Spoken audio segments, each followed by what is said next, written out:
Olá, minha excelência que acompanha o canal Análise Teológica. Alexandre de Sá que vos fala e hoje iniciando a nova temporada do programa de opinião que nós copiamos da Jovem Pan 3 em 1. Aqui o 3 são 1, iniciando a temporada de 2022 com grandes participações. Chega para a brancada Vanderlei Casale, Daniel Duarte. Boa noite, Vanderlei, como é que tá?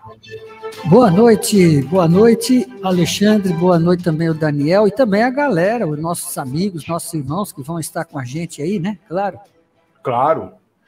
Se Deus permitir, estaremos aqui desenvolvendo esse programa de opinião teológica, que não é um debate. Cada aqui vai colocar sua opinião e se um outro divergir, tem direito também para fazer aí a réplica. Boa noite, irmão Daniel. Boa noite, Alexandre. Boa noite, irmão Vanderlei. E é um prazer, né? Pela primeira vez aqui estreando nesse canal. E obrigado aí pelo convite que fez a minha pessoa. Espero que eu possa contribuir de alguma forma, tanto para vocês como os internautas. Daniel Duarte, do canal Daniel Duarte no YouTube. O link estará disponível para vocês ao final dessa live. Obrigado, Daniel Duarte, Vanderlei Casales, e obrigado à direção do canal Análise Teológica por termos formado essa bancada tão incrível na data de hoje, para começar com grande excelência, você que complementa aí a nossa audiência, juntamente com esse espaço que o canal Análise Teológica colocou independente para uma Vanderlei Casale, um ex-pentecostal, Daniel Duarte, e um batista, Alexandre de Sá. Então hoje estarei apresentando e dando a minha opinião, só que hoje eu serei o café com leite. Eu iniciarei as rodadas e faremos alternâncias de quem será o VAR. Então, tem 4 rodadas. O Vanderlei vai finalizar a primeira e depois a gente vai alternando para cada um finalizar cada uma rodada. Mas eu iniciarei todas as rodadas para a gente fazer aqui um programa de opinião e de discussão e quero iniciar com a primeira pauta. Senhores e senhoras, eu gostaria de saber se o cristão, na atualidade, ainda deveria guardar um dia de guarda. Temos aí a opinião distinta aqui, será dada pelos nossos convidados, mas eu iniciarei colocando a minha opinião se o cristão deve ou não ter um dia de guarda. O cristão tradicional, conforme a teologia batista, senhoras e senhores, não deve ter aí um dia de guarda. Com certeza aí na bancada o Vanderlei vai colocar aí a opinião dele, que com certeza é o sábado, mas iniciando aí para colocar confusão na lenha, os batistas asseguram que qualquer dia é o dia de guarda. Então, a nova reforma, o Novo Testamento, indica que o cristão pode guardar tanto sábado, quanto domingo, quanto a segunda. O importante é ter um dia para guarda. Vanderlei Casales, eu vou iniciar com você e o Daniel vai finalizar essa rodada, depois a gente inverte. Vanderlei Casales, o cristão ainda tem dia para guarda ou se encerrou já? Então, o seguinte, a questão do dia de guarda, a questão de guardar um dia, é a questão de um descanso semanal. O ser humano, ele não é uma máquina que tem que trabalhar dia e noite, dia e noite, dia e noite, sem parar, todos os dias. Então, nós temos que ter um descanso, né? E desde a criação do mundo, o Criador estabeleceu o 7º dia, o sábado, a gente sabe, né? E você percebe que no mundo atual, por exemplo, até os sindicatos das empresas, de todas as empresas, elas também têm esse praxe, têm essa norma de que o trabalhador ele tem que ter um dia na semana para descansar.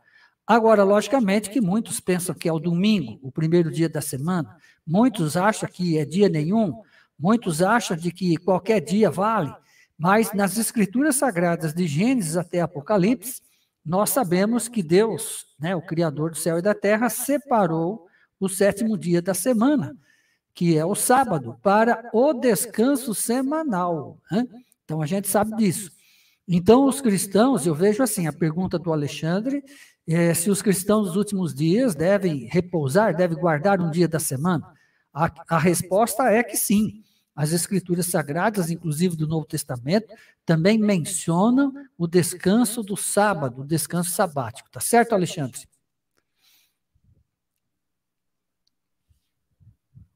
Tem mais tempo aí para mim, é?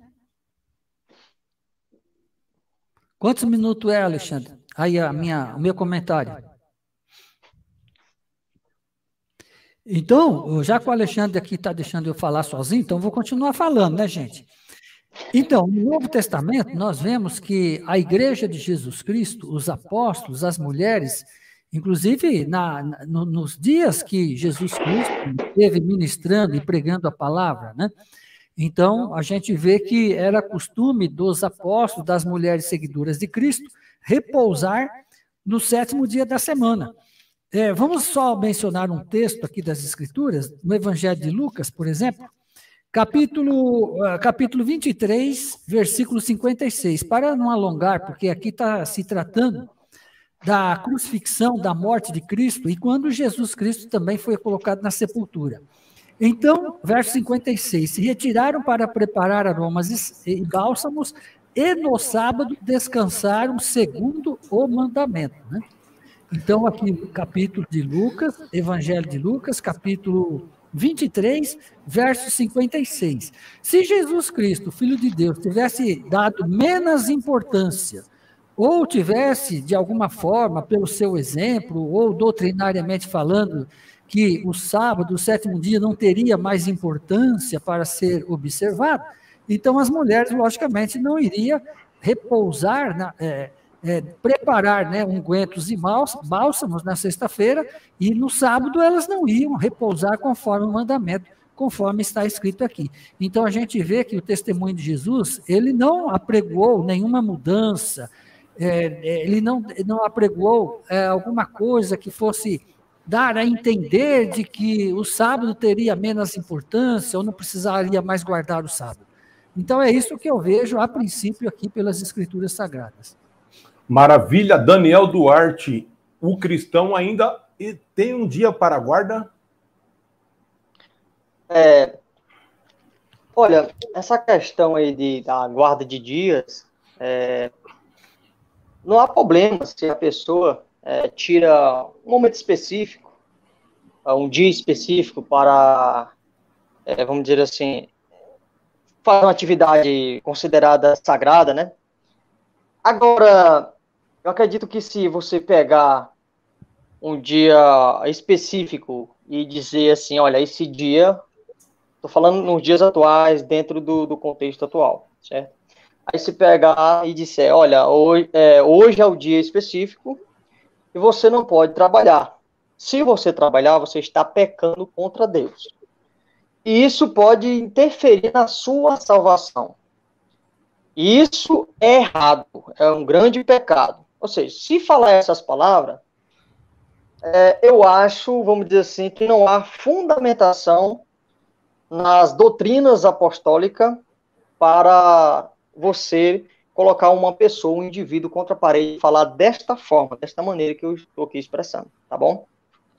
E o nosso amigo aí, Vanderlei, ele citou um texto de Lucas, que é o capítulo 23, versículo 56, como eu costumo falar, é bíblico, está na Bíblia, né? Ok, é bíblico, está na Bíblia. Mas nem tudo que está escrito ou está na Bíblia é praticável para nós, certo? Porque no mesmo livro, do livro de Lucas, que ele mesmo citou, no capítulo 1, em outras passagens, vai falar que o Senhor Jesus, após 8 dias de nascido, ele foi circuncidado. Se é válido essa passagem em Lucas para poder guardar o dia específico chamado sábado, então a pessoa também que tem suas crianças de 8 dias de nascido, inclusive o homem primogênito, vai ter que cortar um pedaço do prepúcio de cada uma das crianças. E eu acredito que o irmão Vanderlei não ensina isso na denominação dele, e também nenhum amigo Alexandre, ou os demais, uma pessoa que acredita, né? Eu estou colocando todo mundo aqui dentro desse bojo aqui, mas que acredita que deve guardar um dia específico, inclusive citando o livro de Lucas, né? Essas são minhas considerações iniciais e podemos, sim, prolongar mais e mostrar a coerência, né, do contexto geral escriturístico sobre determinado assunto. Começando de trás para frente, aí, refutando o irmão Daniel, esse argumento ele serve para tudo. Sim, a mesma coisa que dizer, mas aquele que não adultera para ser salvo, aquele que guarda o sábado para ser salvo, então esse argumento ele serve aí para uma infinidade de coisas dentro da teologia. Por isso aí que a questão que fica, e até dou respaldo ao Vanderlei, que representa a teologia adventista, no concernente à escatologia. No concernente à escatologia, eu confirmo e tenho a fé aí de que, de fato, o sábado tem uma ligação escatológica para o tempo do fim, mas ela não tem essa ligação soteriológica. Não é porque o sujeito guarda o sábado, porque ele tem essa iniciativa, porque ele faz essa obra, como por obra nenhuma ele consegue ser salvo. E seria muito menos pelo sábado que ele seria. E até mesmo porque agora eu vou discordar no que se diz respeito a se você guarda para ser salvo. Agora, se você diz que o sábado seria aquele sinal cujo qual a Igreja Romana mudou na sua trajetória aí, na sua história, aí tudo bem, isso de fato aconteceu. Então é um sinal da volta de Cristo. Não significa que é um sinal como a escatologia adventista vai colocar que é o selo de Deus para o tempo do fim aí, quando será implantado um decreto dominical. É lógico que envolve uma teologia, uma especulação muito maior, qual não a pauta. Mas o cristão pode guardar? Pode guardar o sábado? Pode. Agora deve guardar, como é a sugestão do programa, como aí a sugestão que foi colocada pela direção, ele não deve guardar, ele pode guardar. Existe uma diferença gritante entre poder e deve. Ele não deve. Assim, o dever foi cumprido por Cristo na cruz. Não há sacrifício maior que nenhum ser humano, denominação, igreja nenhuma irá fazer. Então, esse é o ponto. Agora, se ele pode guardar o sábado, isso vai levar à perdição? Não vai, claro, com certeza não. Os adventistas do sétimo dia são de grande relevância para a teologia nesse aspecto. Vanderlei Casale, para fazer aí o seu comentário dessa rodada, se o cristão deve ou não guardar algum dia específico, e claro, o nosso VAR vai fechar essa rodada. Então, lá em Apocalipse, capítulo 14, versículo 12, está escrito assim: aqui está a perseverança dos santos, a paciência dos santos, aqui estão os que guardam os mandamentos de Deus e têm a fé de Jesus, né? Então, note que a Igreja de Jesus Cristo dos últimos dias, ela tem duas características. Guardam os mandamentos de Deus. Subentende e entende-se de que os mandamentos de Deus, que é o do Pai, ou que seja, então são aqueles 10 mandamentos que foi ali dados a Moisés no Monte Sinai. São 10 preceitos, né? E Deus mostra que esses 10 preceitos são universais, porque o não matarás, não adulterarás, não furtarás, é para todos os homens, em todos os tempos, em todas as épocas. Então, presta atenção, só vou repetir, frisar e terminar. O mandamento, não matarás, não adulterarás, não furtarás, não dirás falso testemunho, não adorar imagem de escultura, honrar o pai e mãe, é para todos os homens, para todos os tempos e todas as épocas. Por que somente o mandamento do sábado não seria? Então, eu repito e termino. Tanto em Apocalipse capítulo 12, versículo 17, quanto em Apocalipse 14, verso 12, lá está escrito: aqui estão os que guardam os mandamentos de Deus, que são os 10 preceitos. Agora o Alexandre, ou que seja o Daniel, é que julgue. Eu faço aqui o meu julgamento conforme a minha fé, extraída das Escrituras Sagradas, conforme a fé que foi entregue aos santos nos dias apostólicos. Esta é a minha fé. Então, os mandamentos, inclusive o sábado, são mandamentos universais, não é apenas Por exemplo, para os judeus, que seria, no caso também. Daniel Duarte, o cristão deve guardar algum dia aí, levando em conta toda essa falácia, essas narrativas, esses artigos colocados na bancada? O Alexandre, o Vaderlan e os demais telespectadores, é bom a pessoa salientar que se o indivíduo ele está buscando se justificar diante de Deus, praticando as obras da lei, eu acredito que a carta aos Romanos é uma pedra no sapato desses indivíduos. Nós vemos que o capítulo 3 de Romanos e o versículo 20 diz: porque nenhuma carne será justificada diante dele pelas obras da lei, porque pela lei vem o conhecimento do pecado. E aí nós podemos perceber, né, outros textos que falam como Gálatas, enfim, acredito que os telespectadores, vocês aí conhecem, né? E para não prolongar tanto, assim, quando ele falou dos 10 mandamentos, né, para guardar os 10 mandamentos e tal, nós vemos que o capítulo 5 de Mateus, o Senhor Jesus Cristo, ele deixa enfatizado a questão na Bíblia, né, no geral, inclusive nas cartas, nós vamos encontrar, enfatizado os mandamentos, né, inclusive não matarás, Paulo repete, como é uma lista grande, né, aqui a discussão se é os 10 mandamentos ou não, mas é um dia específico, mas só como ele tocou nesse assunto, eu posso também salientar dentro dessa mesma plataforma. Então, nós não encontramos em lugar nenhum Paulo falando: vocês têm que guardar, por mais que ele era fariseu, vocês têm que guardar um dia específico, o sábado. Se vocês não guardar o sábado, vocês estão quebrando a lei. Não tem isso na Bíblia, certo? Em nenhuma carta nós encontramos isso aí. Temos 13, tem mais de 13. Eu já cacei em todo canto, não encontrei, né? No livro de Romanos, nessas cartas escriturísticas, escrevidas às igrejas locais daquela época, encontramos um texto aqui, o capítulo 14, né, que eu acho interessante, que aqui tem duas categorias de dois indivíduos, e eu me enquadro num, certo? Aqui diz: um faz diferença entre dia e dia, mas o outro julga igual todos os dias. Eu sou o segundo aqui. Eu julgo igual todos os dias. Tem vezes que eu trabalho de sábado, de domingo, segunda, terça, quarta, quinta, segunda, emendo. As pessoas que conhecem na minha região aqui sabem como é que é. Eu emendo, de domingo a domingo. Perfeito. Tem vez. E tem vezes que eu paro. Paro para ler a Bíblia, segunda, ou terça, ou quarta, ou quinta. Então eu julgo igual todos os dias. Um faz diferença entre dia e dia, e o outro julga igual todos os dias. Cada um esteja inteiramente seguro em seu próprio ânimo, como bem colocaste. Ele falou assim: a minha fé, e sim, assim, assado, tranquilo, bom demais. O problema, como eu falei, relembrando e ressaltando, o problema entra, Alexandre, como você bem colocaste, é que a pessoa obriga, né, nessa dispersão, neste período, obriga uma pessoa a guardar, colocando na parede. Você tem que guardar os 9 mandamentos e o outro também. Você tem que fazer isso aqui. Se não fizer, olha aí. Cuidado da mão de Deus. Olha aí. Não, peraí, pessoal.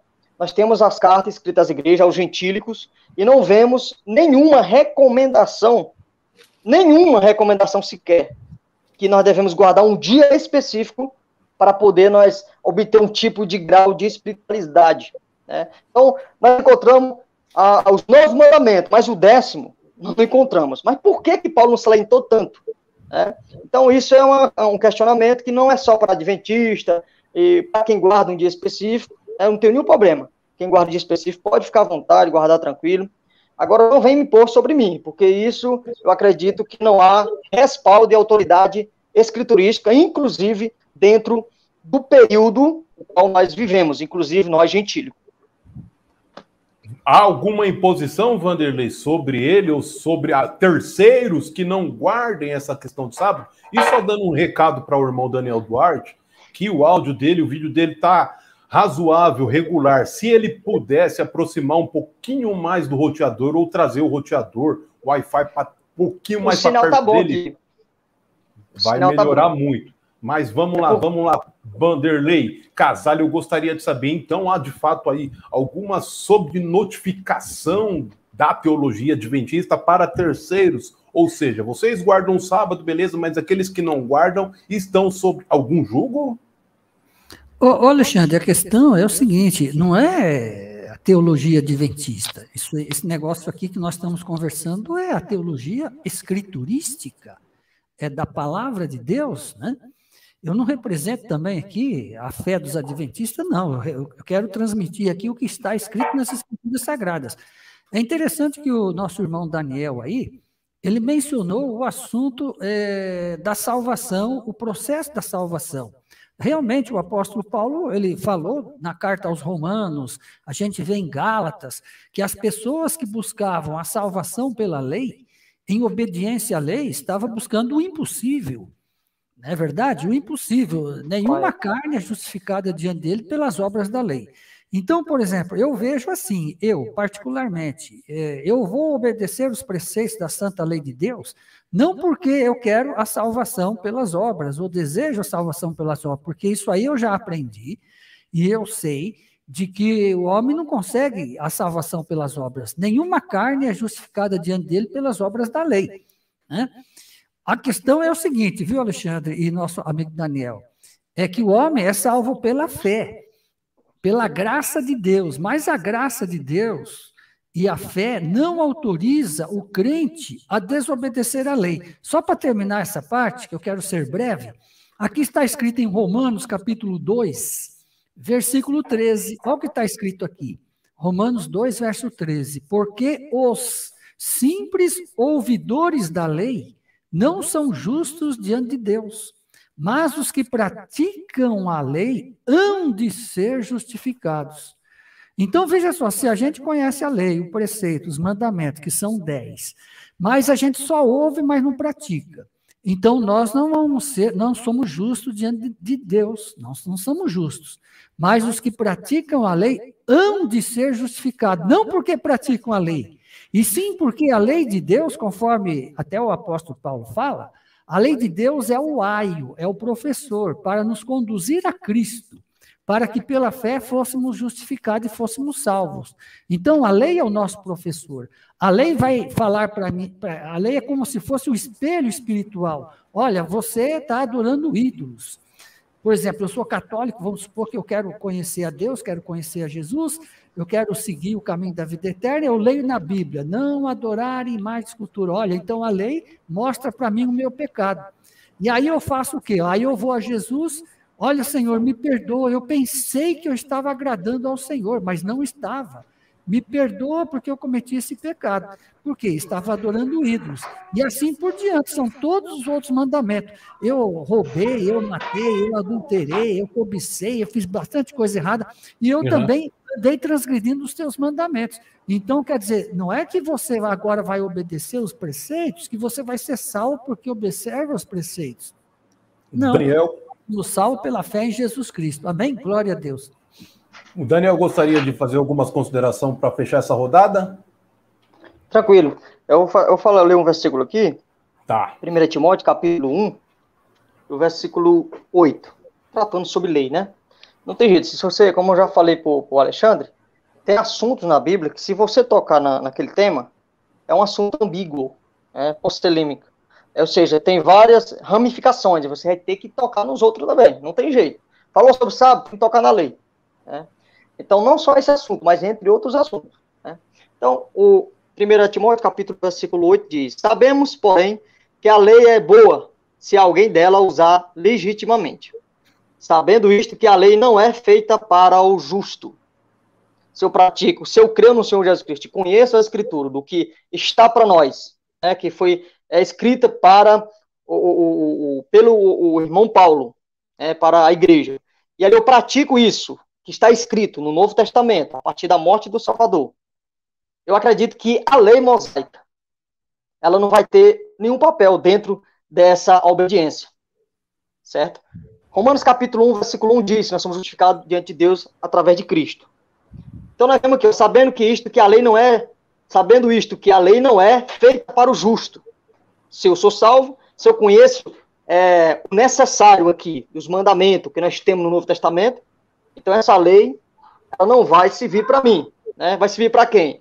Para os injustos, para os obstinados, para os ímpios e pecadores, para os profanos e irreligiosos, para os parricidas e matricidas, para os homicidas, para os fornicários, para os sodomitas, para os roubadores de homem, para os mentirosos, para os perjuros e para os que forem contra a sã doutrina. Então, essa lei não serve para mim, se eu estou seguindo esse padrão e diante de Deus sou justo através de Cristo. Finalizada a rodada, se o cristão aí deve guardar algum dia e dedicar algum dia, Vanderlei Casales representou a opinião de que sim, deve guardar o sábado, e nosso irmão Daniel Duarte do canal, Daniel Duarte também representou muito bem as suas opiniões, e vamos para a segunda pauta, 144 mil remanescentes, Apocalipse 7 e 14, eu gostaria de começar essa rodada já com Daniel Duarte, mas enquanto isso eu vou colocar uma opinião breve, já que estamos aí com 44 exatamente, estamos falando de 144, não estamos com uma centena de audiência, mas já estamos 44 pessoas ao vivo aqui junto conosco, agradecendo a excelência da sua audiência, Vanderlei Casale e Daniel Duarte, para fazer hoje o 3 são 1, inaugurando a temporada de 2022 e os 144 mil remanescentes. Quem são, Daniel Duarte? Para fechar essa rodada vai ser o Vanderlei, mas eu digo que os 144 mil é uma correspondência simbólica que as escrituras fazem de todo o grupo, de todos os salvos, de todos os tempos. E esse todos está justificado no exponencial de 10, porque o 10 ele é justamente onde representa a plenitude. Há uma confusão muito grande entre saber distinguir se o número da plenitude de Deus é 10 ou 7. O número 7 ele também simboliza muita coisa, mas ele é assinatura. Quando Deus faz alguma coisa, ele fala, Deus, coloca aqui o seu autógrafo, é aquele belo autógrafo que o ser humano também adotou. E quando Deus dá um autógrafo incrível por aí, ele faz um 7. Exatamente, ele que fez lá o Arco da Aliança, foi quantas cores tem? Tem 7. Ele que fez a música, fez Dó, Ré, Mi, Fá, Sol, Lá, Si. E conta só. Olha aqui o múltiplo das notas múltiplas. Isso é incrível, senhoras e senhores. Isso é incrível. A música são 7 notas. Mas não são só 7 notas, ela tem só seu subtom, dó, dó sustenido, ré, ré sustenido, mi, o mi não tem esse meio tom. E olha só, então seria o correto dizer que são 7, então como tem subtom seria 14. 7 mais 7, 14, mas não. Como Deus fez também o número 12, representando aí, agora sim, os 12 apóstolos, as 12 tribos, os 12 fundamentos, vezes o potencial de 10, chegamos aos 144 mil, que é a plenitude da igreja de todos os tempos, porque há salvo em todos os tempos, não haverá só salvos no tempo do fim, e 144 mil é tanta pessoa, que do dia para a noite, de faltar um, se fosse literal, vamos colocar que é literal, como muitos colocam que é literal, eu respeito a opinião, mas entre 144 mil pessoas, sabe, a capacidade de dar dor de barriga, em um morrer, o outro não, muito grande, é muita gente, então alguém vai faltar, ou seja, é um número simbólico que representa o que as próprias escrituras mostrou desde lá de Gênesis, porque o número 6 é o quê? Sexto dia, número de homem. Mas o que tem a ver com a conversa? Nada. Quase nada, porque 6 mais 6 são 12, e 12 é o número da igreja. E 2 é o número da igreja também, porque são o quê? 2 testemunhas, 2 testemunhas, onde houver 2 ou mais. Nós vamos desprezar tudo isso para dizer que não? Então, senhoras e senhores, estamos aqui para dizer nesta noite, iniciando essa rodada, e quem vai ser o VAR é o nosso irmão Vanderlei e Daniel Duarte. Quem são os 144 mil dito em Apocalipse 7 e 14? Para mim a pergunta? Sim, se inicia. Ok, obrigado. Apocalipse capítulo 1, o versículo 1, está escrito, revelação de Jesus Cristo, a qual Deus lhe deu, para mostrar ao seu servo as coisas que brevemente devem acontecer. e pelo seu anjo as enviou e as notificou a João, seu servo. Então, temos aqui o objetivo, né, que é a essência do Apocalipse, uma revelação dada por Deus ao seu Filho, ao Senhor Jesus Cristo, e foi notificado, dado através do anjo a João, né? Então, nós vemos aqui o capítulo 7, e o versículo 2 diz: E vi outro anjo subir da banda do sul nascente, e que tinha o selo do Deus vivo, e clamou com grande voz aos 4 anjos, qual fora dado o poder de danificar a terra e o mar, dizendo: Não danifiqueis a terra, nem o mar, nem as árvores, até que hajamos assinalado nas suas testas os servos do nosso Deus. E ouvi o número dos assinalados, e eram 144.000 assinalados de todas as tribos dos filhos de Israel, da tribo de Judá, e assim sucessivamente. Vocês podem ler aí, né, para não ficar muito extenso. Então, essa pergunta que o Alexandre fez, é aquela mesma pergunta, eu acredito que seja a mesma pergunta, na mesma categoria, de perguntar qual era o espinho, ou quem era, ou qual era, o que era o espinho na carne de Paulo, né? É nosso assunto aqui, mas estou dando só um exemplo. O texto, por si só, está dizendo. Aí surge as nossas interpretações, né? Aí surgem muitos livros em torno desses textos e causa um cheiro, né, de mistério, né? Mas a pergunta é na mesma categoria: o que era o espinho na carne de Paulo? Quando está escrito claramente o que era, né? Aí, aqui ele pergunta: ouvi o número dos assinalados. Aqui sempre está envolvendo os anjos, que foi o que nós lemos no capítulo 1, versículo 1, certo? João está naquela visão. Ele vai dizer: esses assinalados eram 144.000 de todas as tribos dos filhos de Israel. Então, o que é que eu vou dizer aqui? Aqui o Israel é um simbólico, Israel é esse aqui, aí dá para falar da tribo de Judá, da tribo não sei de que, aí falando as 12 tribos, certo? E aí chega a essa conclusão de 144.000. Quem são esses 144.000? São judeus. Da onde? Da tribos, os filhos de Israel. É o que está escrito. Agora, passado o que está escrito aqui, eu acredito que seja uma interpretação teológica, e aí tem muitas interpretações, igual a questão do quem é o espinho na carne de Paulo. Eu não vou além disso, certo? O resto, eu leio aqui tranquilo, tá bom? Tá. Não vou além disso, não. Vanderlei, esquece o que o Daniel falou nessa hora. Não, o Daniel está lendo o que está na Bíblia. Ele está lendo o que está na Bíblia, né? E o Alexandre, inclusive, aí, você mencionou vários números que Deus utiliza, o 10, o 12, o 7, né, Alexandre? Impressionante que aqui o capítulo 7 aqui vai falar sobre os 144.000. E o número 7, a gente sabe que é o número predileto do Senhor, né? É o número da perfeição, que significa perfeição. Então, o grupo dos 144.000, logicamente, que Deus está revelando o povo da profecia, que serão irrepreensíveis, que serão imaculados, irrepreensíveis diante do trono. Para você confirmar isso que eu estou falando, é Apocalipse capítulo 14, versículo 4. Versículo 5, melhor dizendo, né? Mas olha, o nosso irmão Daniel, ele leu o que está nas Escrituras. Eu vejo assim também, viu, irmão Daniel e queridos amigos, que o Apocalipse ou qualquer outro livro profético, nós não devemos, por exemplo, procurar, eu, particularmente, dar a interpretação para os 144.000. Não, isso não existe.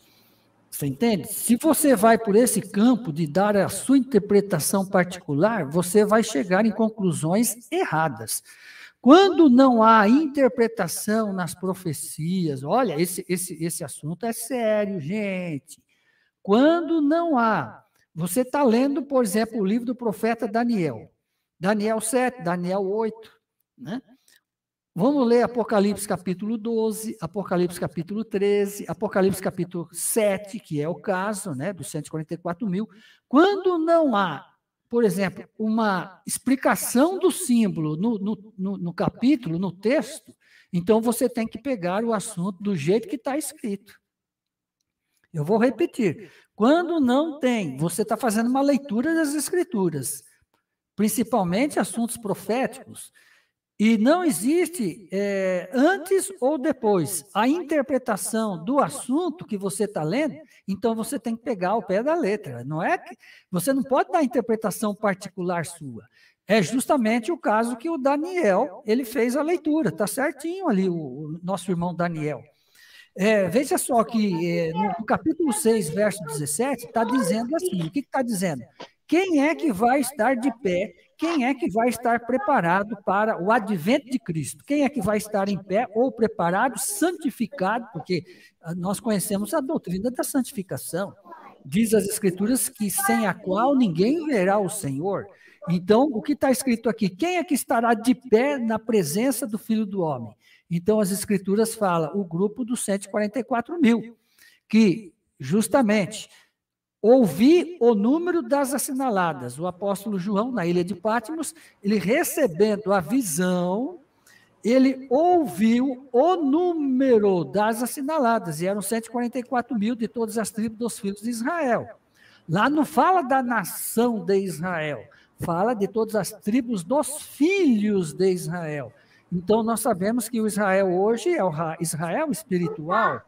Nós somos o povo de Deus, os israelitas, os vencedores pela fé em Jesus Cristo.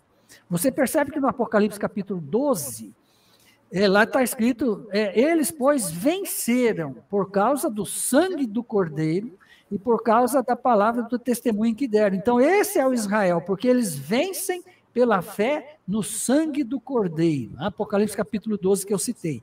Então, justamente, o grupo dos 144 mil é um número selado, é um número fixo, é um número literal. Por que que é literal? Porque o versículo 5, 6, 7 e 8 responde.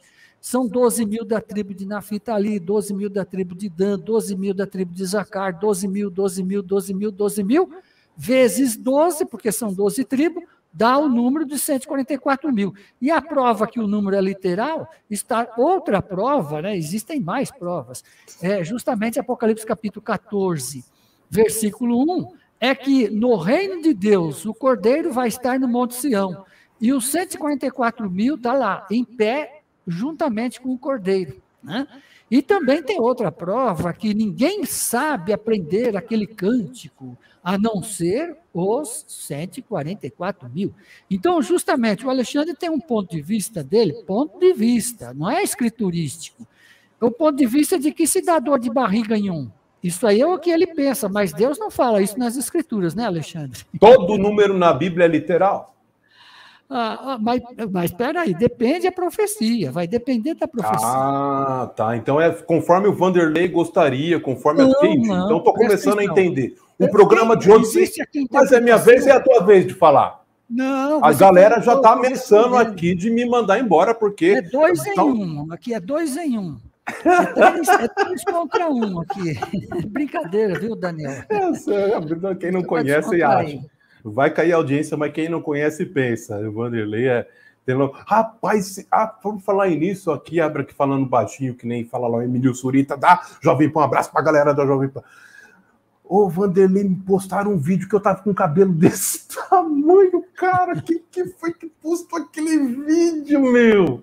Você viu, Vanderlei? Postaram, acho que ontem, cara, tá eu lá com um cabelão assim, eu e o Vanderlei, acho que uns 4, 5 anos atrás. Sensacional, senhoras e senhores. Olha, eu só quero voltar aqui pro Vanderlei. Vanderlei agora ficou em dúvida. 7 vezes 70. Nosso querido mestre Salvador colocou o quê? Perguntaram para ele, senhor, quantas vezes eu preciso perdoar? Aí ele poderia falar assim, mas não, olha só, o próprio mestre usou ele tinha que a oportunidade de responder essa pergunta que nós estamos aqui postando. Pronto, falou tudo. Aqui é literal, é simbólico. Você está perguntando para mim? Jesus, por favor. Jesus, ele cita, ele pega o número 7, porque os judeus acreditavam que era até 7, né? Então, os discípulos falam, ó, quantas vezes devemos perdoar o nosso irmão? Até 7, porque era a crença comum, né? Então, Jesus, como o número 7 é muito mencionado nas Escrituras, e os 70, que são as 70 semanas para o povo judeu, né? Claro. Então, Jesus, eu não te digo até 7, eu te digo 70 vezes 7. Então, quer dizer que 490 vezes que eu devo perdoar o meu irmão? Daí para diante não perdoa mais? Não. Então, dentro desse critério, dentro desse contexto, dá-se a entender, não é verdade, Alexandre, que é uma parábola, de que Cristo utilizou o termo numeral, né, a quantidade numeral, o número, e citou e fez uma alegoria, uma parábola. Olha, é até 7. Não, eu não te digo até 7, eu te digo 70 vezes 7. E você vai ficar contando quantas vezes você perdoa o seu irmão? Não vai, né? Claro que não. Mas tem um sentido, claro. Olha só, agora vai dar embasamento para minha narrativa. Então quer dizer que Jesus falou que tem um limite da misericórdia e do amor. Não. Então não é justamente o que você está insinuando, Alexandre. Tem um limite. Não estou insinuando, assim, imagina. Presta atenção, tem um limite. Chegou 490 vezes, aí quer dizer que você para de perdoar. Então, se for assim, Deus, quantas vezes já te perdoou, Alexandre? Quando chegar a 490 70 vezes 7, ele me perdoou. Aí, meu irmão, ninguém vai para o reino de Deus, ninguém. Mas você não deixa. O Vanderlei é o seguinte, cara, que você, realmente o senhor é mais velho. Mais velho. Daniel Duarte, volta para teta. Vem para cá, Daniel. Mas eu só gostaria de colocar aqui. Olha, eu vou explicar o Daniel 70 Duarte vezes 7. É gente fina. Eu não posso. Sabe quando eu entro com um argumento, o Vanderlei não deixa falar. Olha só, já disseram isso. O pessoal está falando. 70 vezes 100. Não tem explicação. Então, quando ele quer os 144 mil, tem. Aí, beleza. Agora eu acertei. Agora, quando tem lá os 70 vezes 7, não pode. Mas não tem fundamento? 7 não tem, o 70 também não tem? Se para você não tem, eu vou te explicar. O 7, como dissemos aqui, é a assinatura do Criador. Não é perfeição. Seu filho, quando chega com uma prova em casa, ele chega com 7, você dá uma surra nele. Agora, se ele chega com 10, é a plenitude. Até mesmo porque o cálculo sobre o 10 é muito mais simples. A proporção do 10 é que Deus usa. Não é que o ser humano adotou. Não! Agora, vamos ver, Vanderlei. 7, vamos ver quanto que é. Divide aí 70 aí por 7, quanto que dá, meu irmão? 10, tá bom, vai. Então vai, despreza isso também. Além de todos os números, além dos 10 mandamentos, despreza os 10 dedos que você tá na mão, despreza a assinatura de Deus que é 7, e vamos lá considerar que o 70 vezes 7, o que quer dizer? Perdoe como Deus te perdoou, que é o próprio Deus. O 7, plenamente, plenitudemente. Simples. O 10 não é pleno de plenitude, então perdoe assim como eu perdoei, pleno. Não é se é 2, 3, 4, 5, 6. Basta um. Quantas pessoas nós temos que vão ficar rancorosas na nossa vida? 1 ou 2. Não vai chegar nem a 7, nem 70 vezes 7 nunca, que seria 490. Mas não quer dizer isso. Quer dizer que se você tiver 1 ou 2 para perdoar, o perdoe como Deus te perdoa, plenamente. Simples. E não há distorção. Não sou eu que estou inventando. Tá lá o 7. Então, se você pega 7, o 70 dividido por 7 é os 10. Aí eu vou desprezar que tem o 10, que tem o milênio. Aí eu vou desprezar que 12 vezes 12 é 100. Ó, Alexandre, você vai ficar falando meia hora aí. O Duarte está esperando nós aí. O Duarte está aí e ele é o convidado desta noite. Eu também sou convidado, mas quem que tem que responder? Não é o Duarte agora que tem que falar sobre os 144 mil, Alexandre? O Duarte está com a palavra.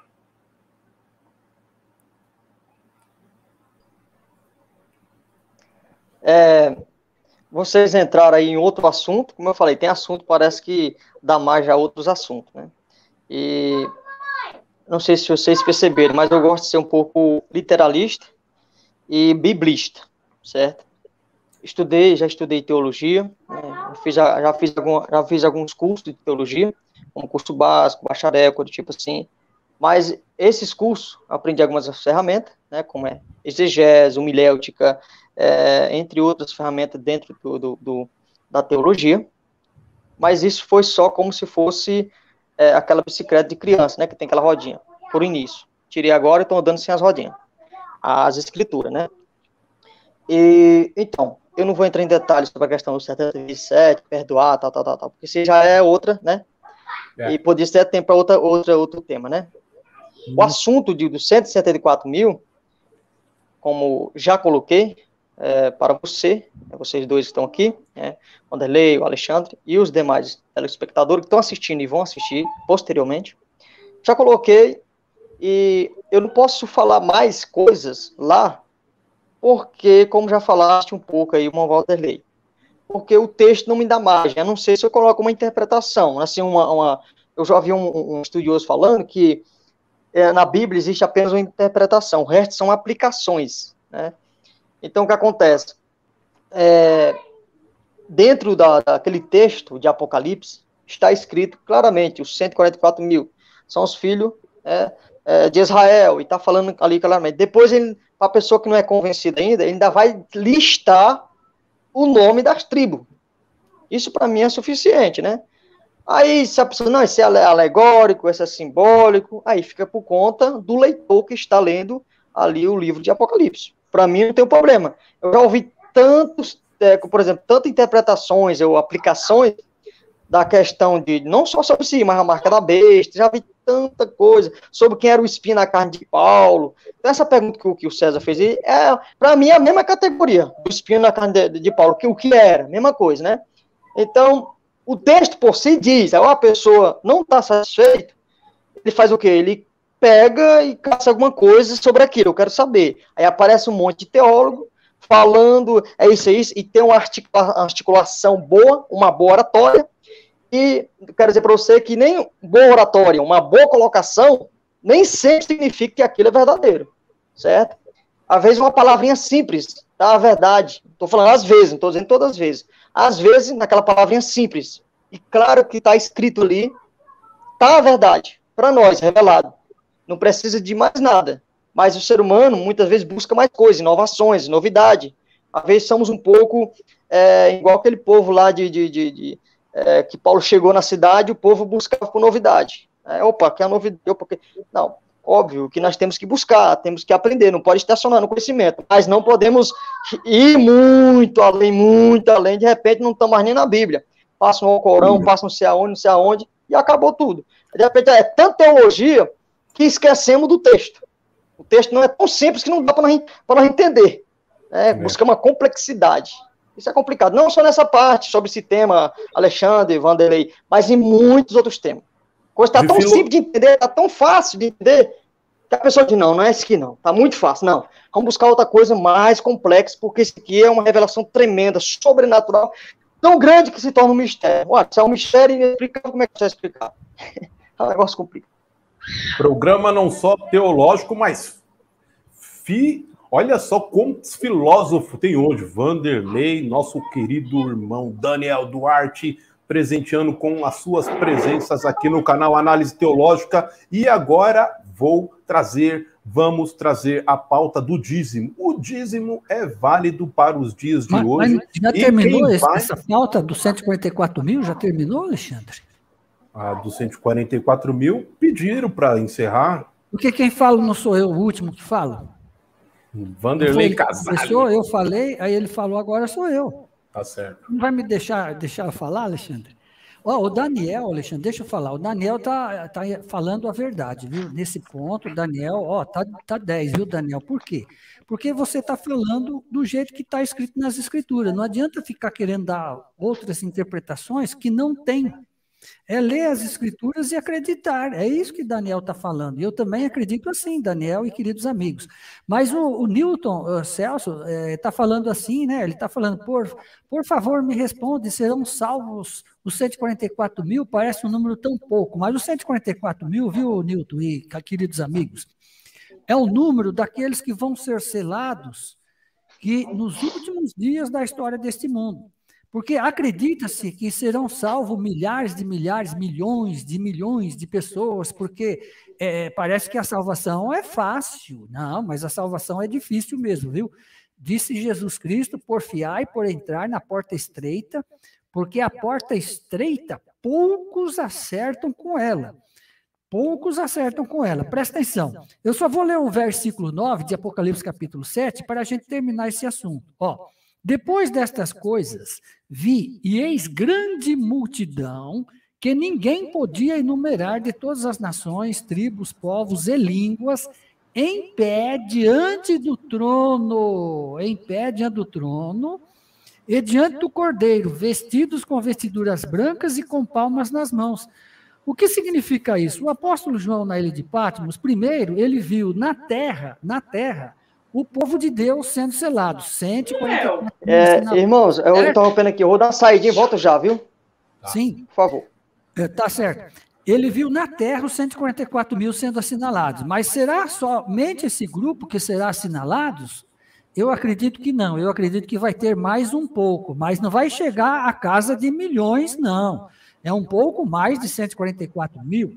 Mas o que significa esse verso 9? O verso 9 significa que Jesus Cristo vai voltar e vai ressuscitar os mortos em Cristo, aqueles que dormiram no Senhor, de todos os tempos, de todas as épocas, desde Adão, Eva, Abel, por exemplo, né? Todos os servos de Deus do Antigo Testamento e do Novo, e dos dias atuais, sim. E aí esse número será incontável, que não consegue nem enumerar esse número incontável. E só que Jesus Cristo, quando ressuscita toda essa gente, de todos os tempos, de todas as épocas, os fiéis, né? Então, juntamente com os vivos, ele arrebata e leva para a cidade santa, a Jerusalém celestial. E por isso que o apóstolo João fala, depois do número selado, eu vi o grupo lá de salvos, lá no reino de Deus, diante do trono. Simplesmente isso daí. Que ninguém podia enumerar, com palmas nas mãos, com vestiduras brancas. Então, meus queridos amigos, aqui o verso 9 é o grupo dos salvos lá no céu. E os 144 mil é o grupo dos salvos aqui na terra. E eu repito, logicamente que vai ultrapassar os 144 mil. Mas não vai ser muito, não. Vai ser um pouco mais apenas, viu?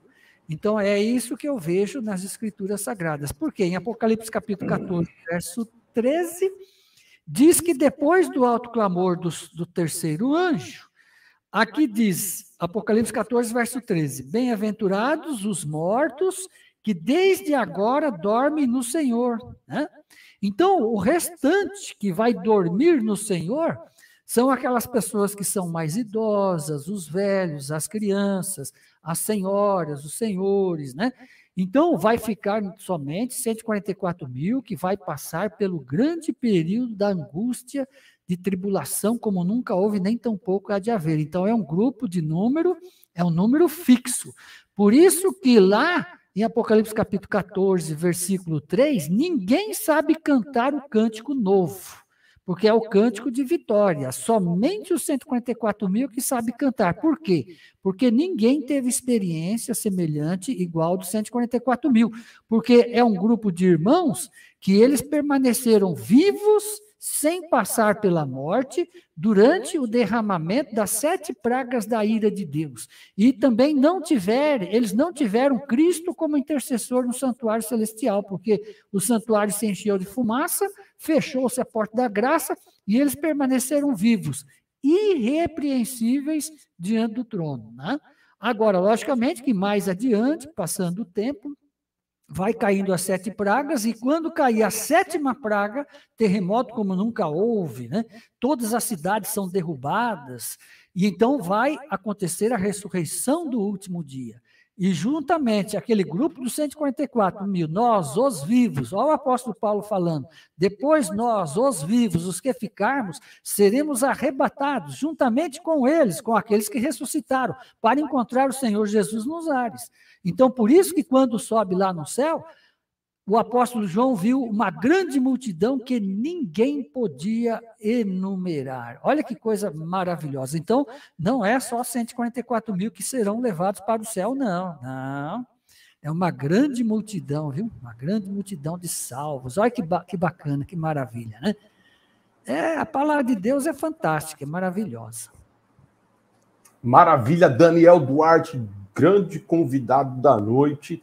Vanderlei Casales, o nosso ancião de plantão, um dos maiores teólogos adventistas independentes do Brasil. Independente. Se Deus tem um teólogo independente, é o Vanderlei Casales, e todos sabem, os menores, por que sim e por que não. E graças a Eterno Pai, que o Daniel voltou, porque ia chegar na pauta que eu mais gostaria, e vou iniciá-la agora, que é o dízimo. O dízimo é válido para os dias de hoje. Vanderlei Casales já deu a respiradinha, a palavra já está com você de novo, porque quem vai encerrar essa rodada, depois de todas as réplicas, é o irmão Daniel. Então vamos lá. Gostaria de falar do Daniel? Pois não. Okay.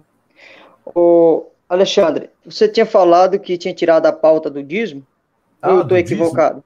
Eu não sei se eu tinha tirado Não, eu tirei da Trindade. Eu tinha tirado uma, mas foi a da Trindade. Acho que ele falou o contrário. É verdade. Foi isso, cara.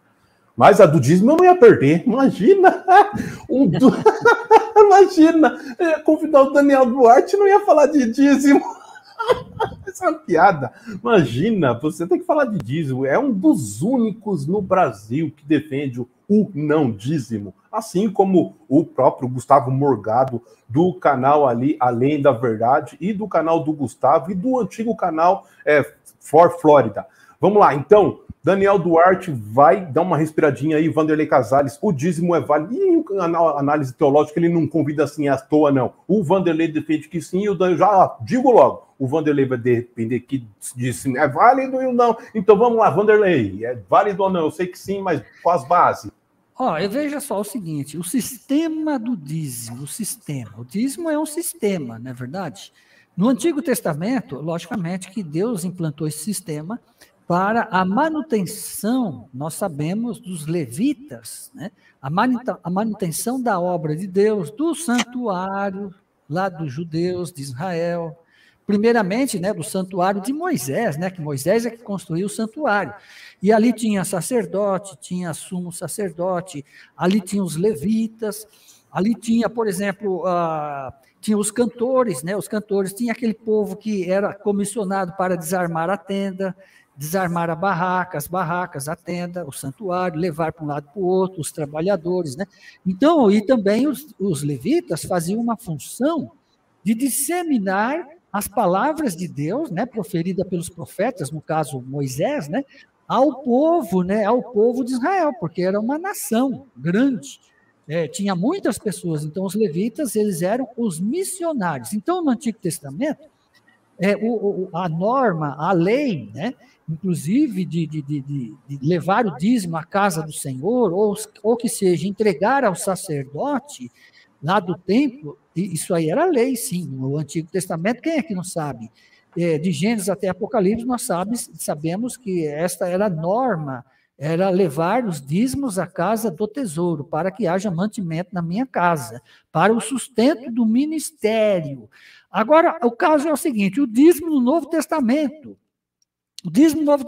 isso aí deverá ser, por exemplo, utilizado pelas igrejas. Será que é pecado? Eu abordo assim, Alexandre, será que é pecado utilizar o sistema de dízimos? Eu vejo o seguinte, nós sabemos que hoje em dia existem muitos oportunistas, sim, oportunistas, que eles estão fundando religiões, fundando igrejas, e como tem esses textos nas Escrituras Sagradas, então eles vão colocar como norma, como lei, olha, aqui na nossa igreja seguimos a lei do dízimo, porque está na Bíblia Sagrada, né? Então, lógico que os oportunistas vão utilizar este sistema justamente para ele usufruir, né, a lã e a gordura das ovelhas e ganhar muito dinheiro, comprar casa, comprar sítio, sei lá o que o cara vai fazer, certo? Agora, no Novo Testamento, em si, propriamente dito, não existe este praxe, esta norma, este regulamento entre a Igreja Apostólica, não existe, né? Mas isso não vai significar de que se alguém vai utilizar esse sistema, por exemplo, é proibido por Deus de utilizar, é pecado utilizar esse sistema de devolução dos dízimos e das ofertas, isso não existe, certo? Então, no Novo Testamento, existia um sistema de arrecadação financeira que era as ofertas conforme propõe o coração das pessoas, conforme o apóstolo Paulo, você dá conforme você propõe no seu coração, conforme você recebe as bênçãos de Deus, conforme você sente, então você propõe.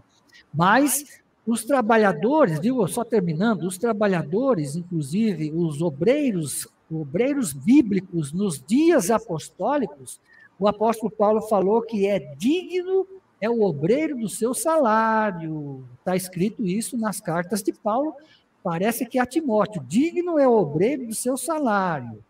Então, logicamente que a igreja de Jesus Cristo, nos dias de hoje, deve ter um sistema de arrecadação para assalariar os obreiros que vão trabalhar na obra de Deus. Tá? Maravilha, Vanderlei Casali. Daniel Duarte gostaria de saber, o dízimo é válido para o dia de hoje? Tirando um pouco, que é uma outra pauta, essa questão do direcionamento que eles dão ao dízimo, sabendo que nos dias de hoje é muito incorreto, mas esse não é a direção. A questão é, o cristão ainda deve manter ali as escrituras, dar respaldo ali para ele que seja dizimista ou não? Como eu já falei anteriormente, está na Bíblia, é algo ser bíblico, né?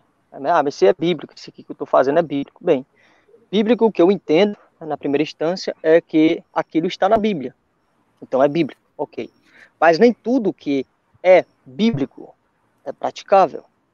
Acredito que todos vocês que estão me assistindo e os amigos participantes aqui também é de convir comigo que nem tudo que está na Bíblia é praticável. Então qual é o critério de nós praticar isso e deixar de praticar o outro? É bem confuso, né? Por exemplo, a circuncisão, ninguém enfatiza se é praticável ou não é praticável. Existem alguns judeus messiânicos, né? Eu conheço alguns que são circuncidados, já conversei com algum deles, né, que são prosélitos, que se tornaram judeus, no sentido assim de fazer parte, faz todos os rituais judaicos, tudo bem, tranquilo. Mas é incrível que pareça, esses cidadãos que são judeus, se tornam judeus, procuram uma sinagoga, e assim recebe vamos dizer assim, passa pelos rituais de iniciação, circuncisão e tudo, coisa do tipo mais. A maioria deles não cobra dízimo, não pratica dízimo, né? Por mais que eles estão apegados à Torá, né? A conhecida Torá, e alguns deles nem acreditam no Novo Testamento, isto é, na Brit Hadashah, mas outros sim acreditam na Brit Hadashah e outros na Torá. E interessante que uma pessoa que é gentílica, né, dizida a chamado de cristão, que segue ao Senhor Jesus Cristo, quer praticar algumas, vamos dizer assim, algumas variantes dentro do judaísmo e voltando a alguns costumes judaicos. Meio estranho assim, óbvio que existem algumas coisas, como eu falei, né, porque está bíblico, não seja praticável, tá bom?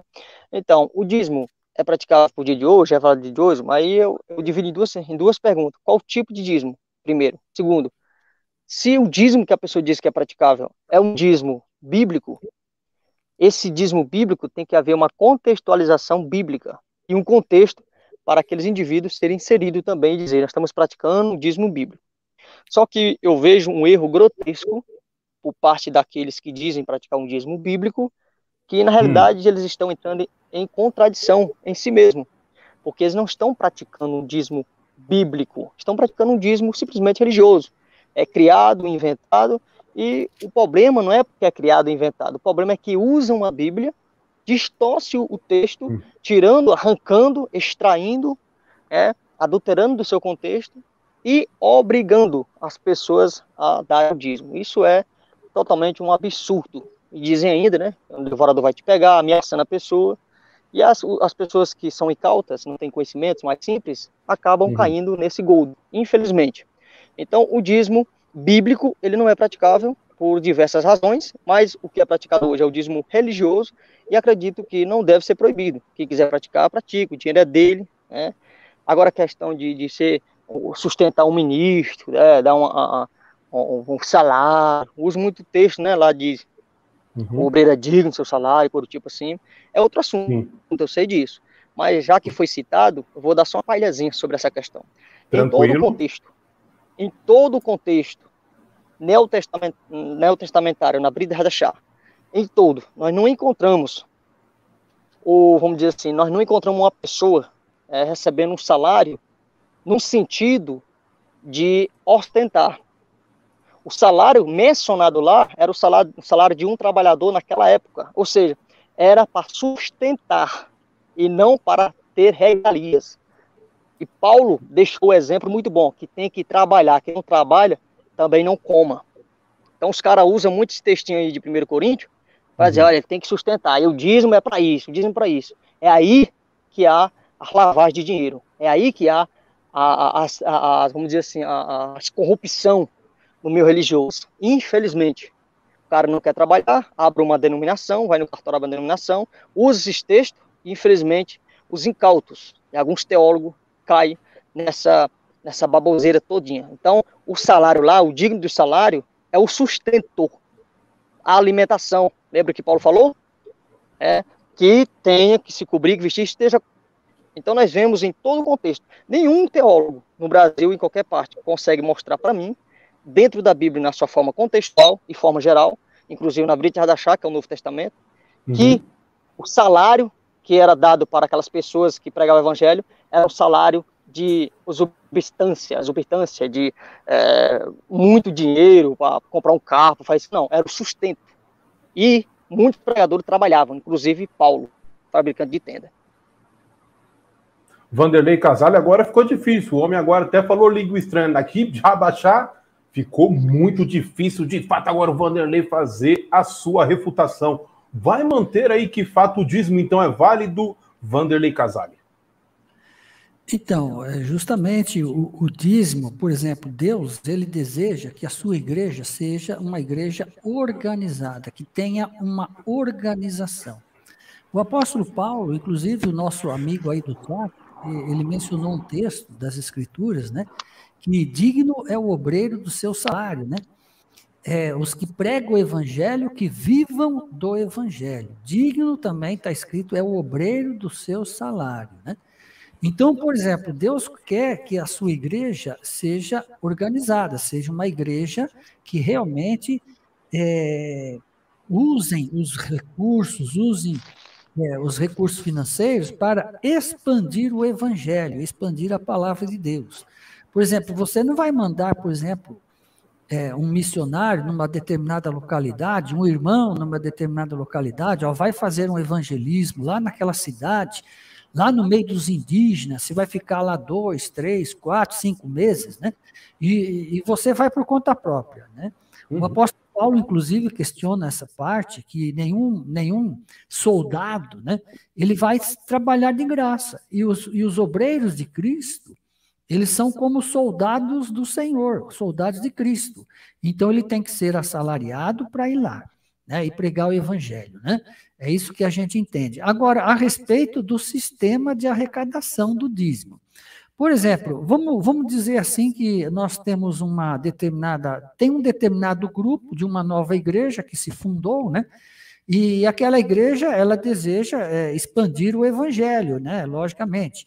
Ela deseja arrumar mais adeptos, construir uma igreja, ou então pregar o evangelho numa outra cidade. Mas aí ele fala assim para os irmãos, irmão, não tem obrigação do dízimo, não. Você dá quando sentir no coração, vamos dizer assim. Vocês dão o quanto sentir no coração. Aí os irmãos lá não sentem, ninguém sente de dar nada. Entende? Ninguém sente. Ou se der aquelas mixarias, R$2, R$5. E então eu pergunto, vai sustentar o quê? Vai fazer o quê para ministrar, para pregar o evangelho aos que precisam, que estão nas trevas? Como que vai mandar o missionário evangelizar? Não tem jeito. Então tem que ter um sistema de arrecadação. Eu digo que o dízimo sagrado é um sistema que pode ser implantado, porque é um sistema bíblico. Pode ser do Velho Testamento, mas é um sistema bíblico, não é verdade? E nós não guardamos tantas coisas do Antigo Testamento. Jesus Cristo, por acaso, em Mateus capítulo 5, versículo 15, Mateus 5, verso 15, que fala, né? Deixa eu ver aqui, só para confirmar aqui que eu estou meio esquecido. Mateus 5, versículo 17. Não penseis que vim revogar a lei ou os profetas. Não vim revogar, vim para cumprir. Então, Jesus Cristo não veio para abolir a lei e nem a mensagem dos profetas. Por exemplo, Malaquias é o último dos profetas menores, entende? E Jesus veio abolir o sistema. Jesus não aboliu o sistema. O que Jesus aboliu ali? Inclusive, Jesus até falou: ai de vós, escribas e fariseus hipócritas, porque vocês dão o dízimo da hortelã, do endro e do cominho. Olha, vocês devem fazer isso. Olha só o termo que Jesus falou: vocês podem fazer isso, vocês devem fazer isso. Quer dizer, continuar o sistema de dízimo, mas não deixar de ter amor, misericórdia e fé. Não é isso que Jesus falou em Mateus 23, 23? Uhum. Eu não estou dizendo aqui que Jesus realmente, ele ratificou, ele autorizou, ele ordenou ali o sistema de dízimo, não estou dizendo nesse texto. Mas Jesus fez apenas uma confirmação de que vocês devem fazer estas coisas, dizimar. Mas se você não tem amor, se você não tem misericórdia e fé, você não atende os pobres necessitados, não adianta você levar o dinheiro lá para o sacerdote a dizer que está salvo, que porque entrega o dízimo, dizer que está salvo. Não. Então, não é desse jeito. Só terminando, Alexandre, terminando. Por exemplo, terminando essa parte, a menos que tiver outra oportunidade para se falar. O seguinte, no Novo Testamento, eu vejo assim, que a igreja e a organização que deseja adotar o sistema de dízimo, eu não vou condenar, não. É aquilo que o Daniel falou, que eles estão abusando daquilo que as pessoas levam nas igrejas, certo? Agora, que a igreja de Jesus Cristo, quando chegar a um avivamento agora, nos últimos dias que eu quero dizer, agora, ela não vai entregar só dízimo, vigízimo, 20%, 30%, não. Ela vai vender as suas propriedades, ela vai vender aí as suas posses e vai depositar o dinheiro o quê? Na obra de Deus, aos pés daqueles que estão fazendo a obra de Deus. Vai ser igual à igreja apostólica nos dias. Eles nem se preocupavam com dízimo. No Novo Testamento, dízimo é fichinha. Dízimo é fichinha. No Novo Testamento, a fé apostólica ensina os irmãos vendendo as suas propriedades e depositando o dinheiro nos pés dos apóstolos. É isso que eu vejo, mas vai acontecer de novo tudo isso. Vanderlei Casale, toma colocando uma pergunta aí na tela, Sim, enquanto o Daniel Duarte vai refutar suas colocações, e eu vou acrescentar já mais uma refutação ao Daniel Duarte, que não defende aí o não dízimo nos dias atuais. O Vanderlei colocou aí várias colocações, entre elas, aquele que prega o evangelho, viva do evangelho, ele já vai refutar, eu vou colocar também. E essas pessoas que você está chamando para ser desigrejadas, vai colocar dentro da tua casa, dentro da tua fazenda, na casa do Vanderlei, na minha casa? Não é melhor que elas fiquem lá dentro da denominação? Então, antes disso, eu gostaria que o Vanderlei, que é a excelência aqui, o convidado, e vai chamar a galera para dar o like, compartilhar o vídeo, que com maestria faz isso muito bem, depois vai responder, antes de passar para o Daniel, a pergunta que está na tela. Faça isso, Vanderlei, pede para a galera dar o like aí no vídeo. Opa, beleza, gente, quero agradecer a atenção de todos que estão com a gente, vocês são os nossos inscritos, e quem não é inscrito são os nossos convidados especiais.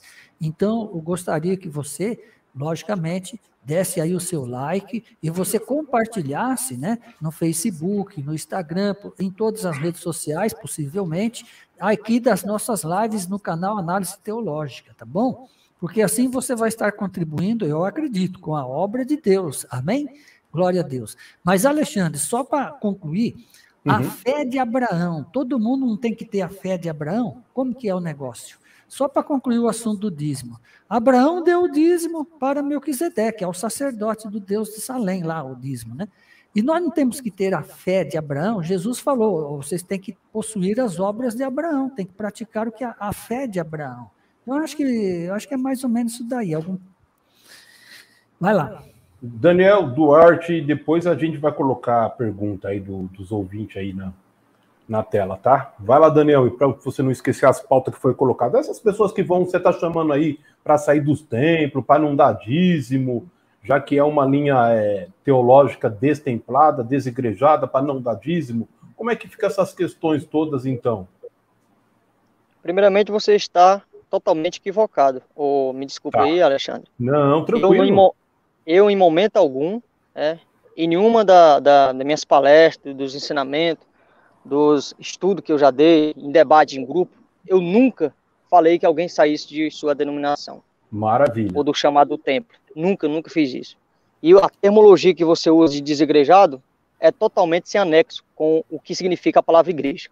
Todo respeito. Volta lá pro dízimo, então. Me desculpa, Daniel. Isso. Não, eu estou só Tranquilo. fazendo essa correçãozinha, claro, que fica melhor para a contextualização do que você fala e de quem eu sou. Me desculpa e me perdoa. Sim, claro. Tranquilo. Não, tranquilo. Ou o que o Vanderlei colocou aí, eu acredito que é colocado pela maioria dos que defendem o dízimo judaico, né, que, já falei e repito, é impraticável. Quem diz que pratica o dízimo, vamos dizer assim, judaico, está totalmente equivocado. Para não chamar de mentiroso. A pessoa, eu não estou chamando o cidadão aqui de mentiroso, eu estou dizendo assim, que a pessoa está equivocada e quando passa o ensinamento para outra pessoa, está mentindo. Porque ele não tem como praticar o dízimo que está na Bíblia. Não tem como de jeito e maneira. Primeiramente, o dízimo estava ligado a, vamos dizer assim, a vários fatores que hoje é impossível ser conectado, certo? Mas eu ainda vou citar esses fatores, se eu tiver tempo e oportunidade. Mas eu quero frisar o capítulo 5, que ele citou do livro de Mateus Harto, que é Mateus, aliás, eu ia falar aqui, mas tá certo, falar mais Mateus, né? Fica melhor para todo mundo entender. Mateus. Ele citou Mateus capítulo 5, né? Que Jesus não veio de destruir a lei, mas recumprir os profetas, tal. Só que o cumprir lá, ô Vanderlei, não está dizendo que Jesus veio cumprir os 10 mandamentos, não estou dizendo que ele não cumpriu, mas lá não está dizendo isso. Está dizendo que a finalidade da Torá era Cristo. Cristo cumpriu o que estava na Torá.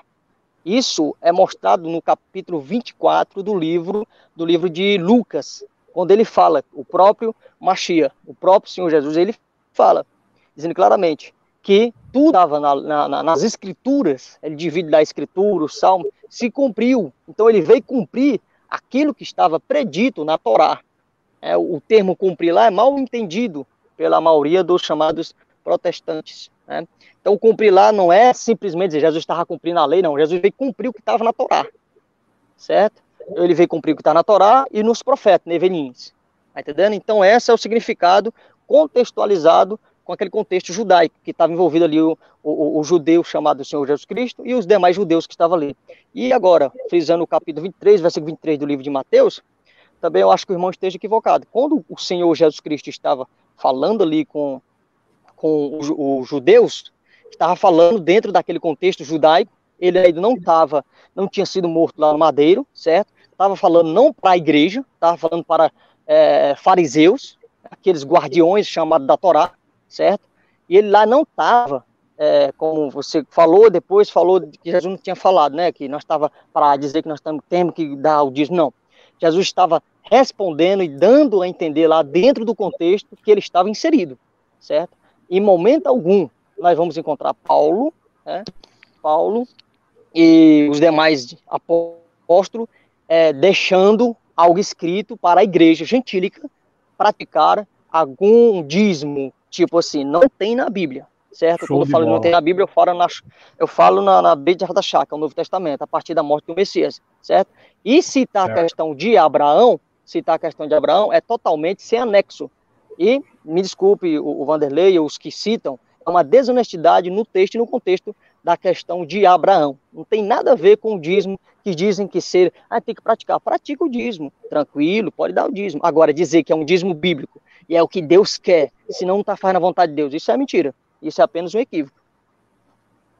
Vamos lá. Então, como nesse programa, o bacana é que um dos convidados sempre vai ter que engolir seco. Vanderlei, vamos para a última pauta, dar uma respiradinha aí. Quem vai encerrar a última rodada é o Vanderlei. Quem vai iniciar já é o Daniel Duarte, que ainda está com a palavra. Daniel, gostaríamos de saber nessa pauta o que se dá para identificar aí a marca da besta e se pudermos trazer aí para o tempo atual e incluir aí, dar uma palhinha sobre o microchip, se é físico, se é a marca literal, física. Marca da besta, Daniel Duarte. Outro assunto também que o meu palpite é muito pouco, porque o texto não dá margem a várias interpretações, a várias aplicações. Lá diz que o número da besta é 666. Quem é sábio calcula, então está deixando aberto para um cálculo. Eu ainda não fiz esse cálculo. Já ouvi muitas interpretações ou aplicações sobre a questão o que é a marca da besta. Já surgiu a questão de ser o código de barra, nos anos 2000 mais ou menos, para 2005 surgiu essa teoria. E aí mas é muito mesmo. Já pegaram o nome de Jesus, que eles dizem que não é Jesus, descodificaram entre eles alguns grupos, e diz que é o número da besta. O nome Hitler também é o número da besta, ou a besta. A questão do Vaticano também. Então, o Papa, é muita coisa. Então, o Alexandre e Vanderlei, eu, sinceramente, não vejo assim que seja o chip. Alguns estão dizendo que até a vacina é a marca da besta.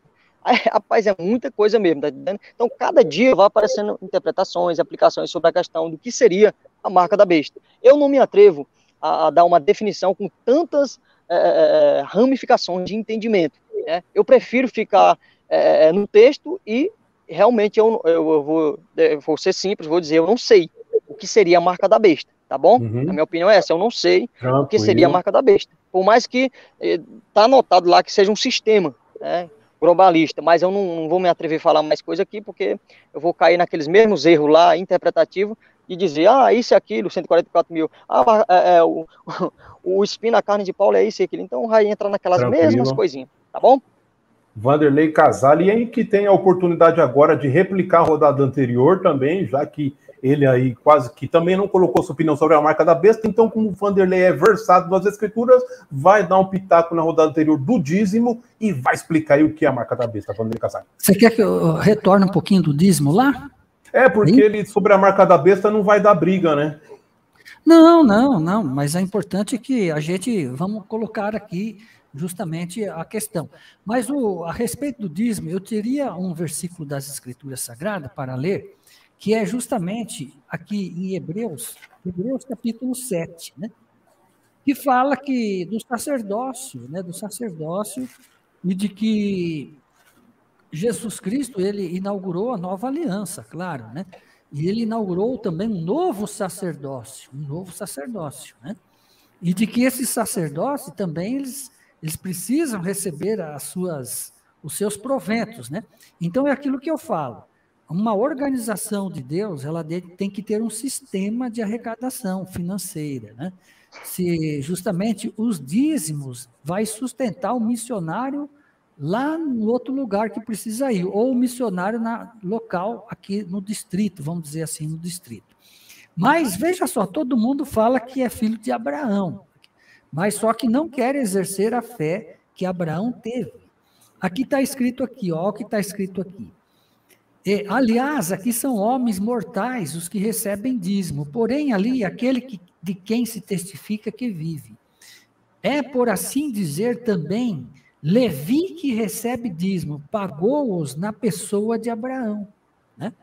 Então, quer dizer, o Levi que recebe dízimo, o levita, que pagou-os na pessoa de Abraão, quer dizer, ele recebeu o dízimo dos dízimos, né? Porque tem o dízimo dos dízimos, né? Mas note só, o que eu quero dizer é o seguinte, é que esse assunto é aquilo que eu também tinha frisado, que o povo de Deus, o povo de Deus, nos últimos dias agora, ele vai utilizar não somente os dízimos, mas também, possivelmente, né, os donativos necessários para concluir a obra de Deus. Quando a gente lê aqui, por exemplo, em Mateus capítulo 24, Mateus capítulo 24, Jesus Cristo, ele fala, né, a destruição do templo, ele fala dos sinais da volta da sua vinda, ele fala dos anticristo, a vinda do Filho do Homem, aí ele menciona a parábola da figueira, ele fala do assunto do dilúvio, porque assim como foi nos dias anteriores ao dilúvio, também será quando o Filho do Homem estiver para voltar à terra. Mas olha, eu pergunto agora para vocês, por que dentro desta linha profética, das profecias que Jesus menciona no capítulo 23, 24 e 25, mais no 24 e no 25. Porque aqui tem a parábola do servo, a parábola do bom servo e do mau. Por quê? Só vou ler o texto, Alexandre. Quem é, pois, o servo fiel e prudente, a quem o Senhor confiou os seus conservos para dar-lhe o sustento a seu tempo? Então, quer dizer que vai ter um grupo de pessoas chamada de conservos, e eu sou o Senhor, por exemplo, eu sou o administrador, eu sou o servo fiel, que eu vou dar o sustento para aquelas pessoas que serão os missionários dos últimos dias. Quem é, pois, o servo fiel? Então, vai ter que ter um sistema de arrecadação, que seja dízimo, que não seja dízimo, mas vai ter que ser um sistema para o quê? Concluir a obra de Deus. É isso daí. Amém? Glória a Deus. Amém. Agora, voltando sobre a marca da besta, porque você já falou para mim já engatar o assunto da marca da besta. É rapidinho, Alexandre. Pode ser ou não? Você quer falar alguma coisa? Pode ser não, por favor. Por favor.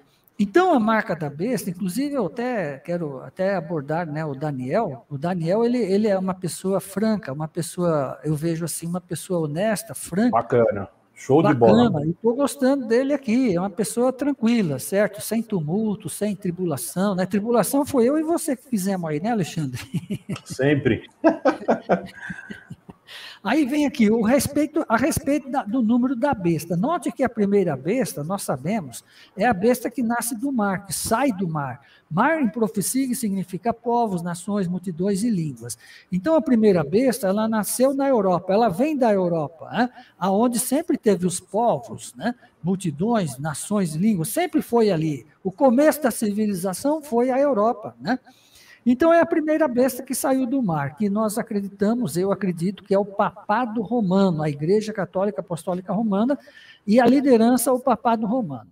E depois, a segunda besta veio da terra. A terra é um lugar desabitado, é um lugar que não tinha ninguém, mas nasceu o quê? Veio um poder justamente para ajudar a primeira besta a curar a sua ferida mortal, porque a segunda besta, ela vai fazer uma imagem semelhante à primeira, para fazer com que a terra toda adore a primeira besta, cuja ferida mortal foi curada.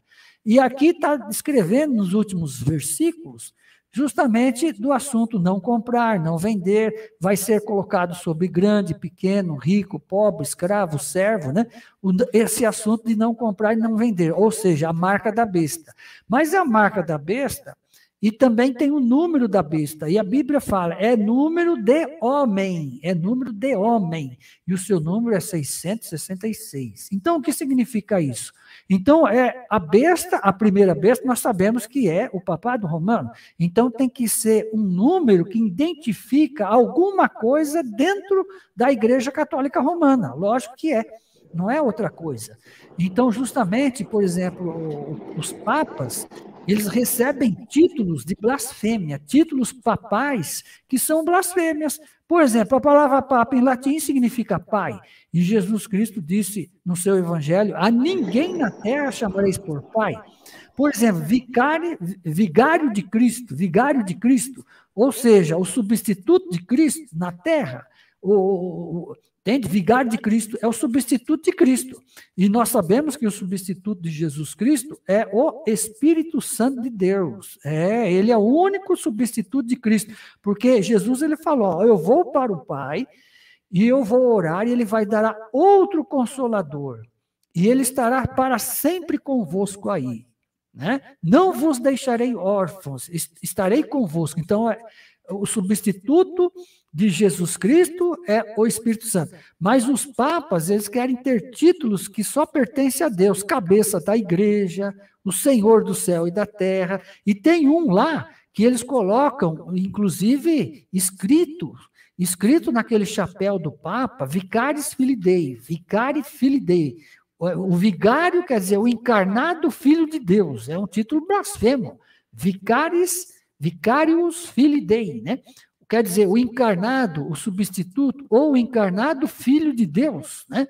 Então, o D vale 500, somando tudo isso daí, o D vale 500, o L vale 50, e somando essas letras, dá 666. É o número, inclusive, do Papa João Paulo II, meu. Porra, o Papa João Paulo II tem o nome dele tem justamente o nome Ioannis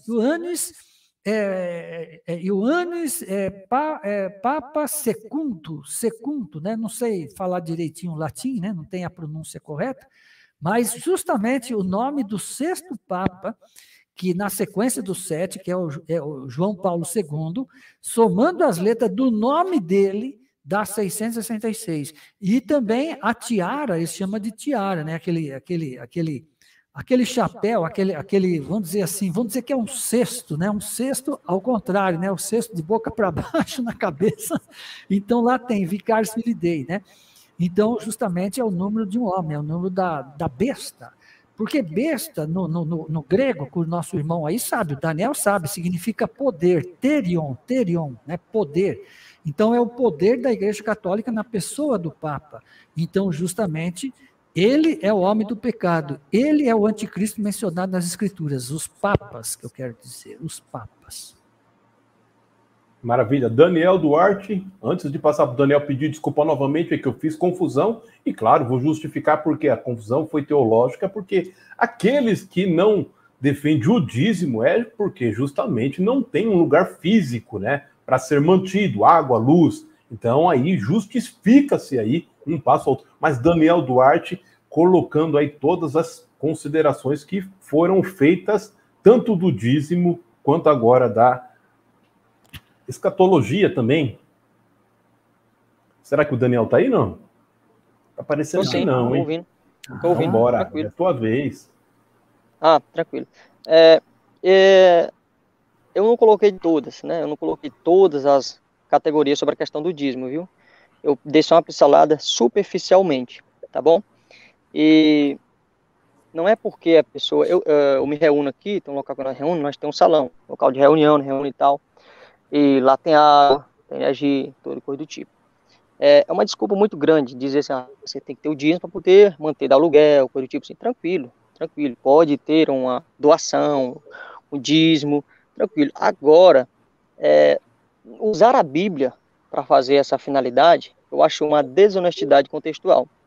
Muitas pessoas dizem, o Daniel está dizendo que não pode dar o dízimo e tal. Não, se quiser dar o dízimo, pode dar o dízimo, tranquilo, certo? O dízimo é dentro do bojo chamado religioso, mas o dízimo bíblico, ele é impraticável, certo? Qualquer pessoa que diz que pratica o dízimo bíblico, ele está ou mentindo ou está equivocado, certo? E outra coisa, muito citado o dízimo de Abraão. Infelizmente, os indivíduos, as pessoas que citam o dízimo de Abraão, esquecem de alguns detalhes que eles mesmos, se estudando a fundo o texto e o contexto, uma semântica mais honesta, vai perceber que o dízimo de Abraão, nenhum líder religioso quer que outra pessoa pratique. Isto é, se a pessoa souber, o líder religioso souber, que tipo de dízimo e como foi a forma de dízimo de Abraão, nenhum vai querer que o membro entregue aquele dízimo de Abraão. Primeiramente, o dízimo de Abraão, a pessoa, mas o dízimo, nós temos que pisar na fé de Abraão. Primeiramente, Abraão ele também foi circuncidado, porque os chamados filhos de Abraão não estão com a circuncisão neles. Cadê os caras que querem circuncidar? Não quer circuncidar, não. Os defensores do dízimo de Abraão pula fora quando toca na circuncisão. Eu sou circuncidado. Tranquilo. Como eu já falei, existem alguns judeus messiânicos que eles são circuncidados. Tranquilo. Então, eles têm que circuncidar também, fazer igual o Vanderlei aí, circuncidar, certo? Só que o Vanderlei não consegue cumprir o dízimo de Abraão, certo? O dízimo de Abraão também é distorcido. Usa só o nome de Abraão e o termo dízimo. Por quê? O dízimo de Abraão, vamos lá, o que está no texto escrito. Não estou fugindo de contexto, não. Se alguém disser, Dona está fora. Não, estou fugindo de contexto. O texto e o contexto, o que está escrito. Quem disser que pratica o dízimo de Abraão, ele está fora do contexto do dízimo de Abraão. É outro tipo de Abraão, porque não é o dízimo de Abraão mesmo, não. O dízimo de Abraão, ele pegou, e é citado apenas uma vez, é óbvio, não estou dizendo que não, mas ele era dono de ouro, de prata, ele tinha muita riqueza, mas ele deu dízimo de algo que não era dele. Veja, leu lá o contexto, ele deu dízimo de algo que não era dele. Será que o Daniel aqui vai pegar o dízimo, eu acho um dinheiro, eu dou o dízimo daquilo que eu achei? Não tem fundamentação, não tem nada, ele não deu dízimo nada dele, de Abraão.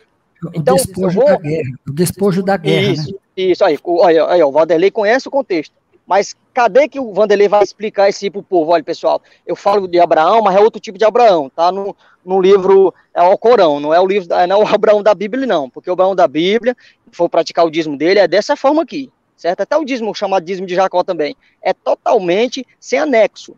Então, essas pessoas, com todo respeito a Vanderlei e a todos que querem praticar o dízimo, eles forçam muito a barra, certo? Forçam muito a barra e usam o Abraão.